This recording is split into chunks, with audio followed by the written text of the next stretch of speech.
mara baada tu ya kwanza kwa mzozo mkali ama vita iliyozuka hivi karibuni kati ya Iran na Israel.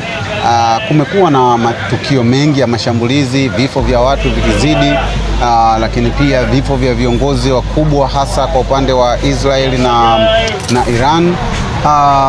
Serikali ya Marekani chini ya Rais Donald Trump imejitanabaisha mara kadhaa kwamba inahitaji mazungumzo na Iran, kwa sababu wao hawataki kuendelea kuona umwagaji damu ukiendelea kwa taifa la Iran pamoja na mataifa mengine. Lakini serikali ya Iran chini ya viongozi kadhaa, wao wamegoma kabisa kwenda kwenye meza ya mazungumzo, kwa maana ya kwamba wamesema madai yao makubwa ni kwamba wao sio wachokozi na wala wao sio walioanza vita.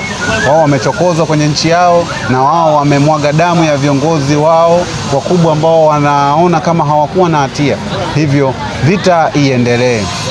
Mtazamaji wa Source Online Media, wewe una maoni gani katika hili? Ukumbuke Irani leo wamemlazimisha mtoto wa aliyekuwa kiongozi mkuu Ayatollah Said Ali Khamenei ambaye anaitwa Alaz Khamenei amebatizwa kwa kiongozi mkuu na mtawala wa Iran. Je, tutarajie hii mwendelezo wa visasi? Kwa sababu kama babake amefariki, je, huyu mtoto atakubali meza ya mazungumzo? Je, kile ambacho Marekani na Israeli wanakidimandi kitatekelezeka ama nini kitajiri katika vita hii?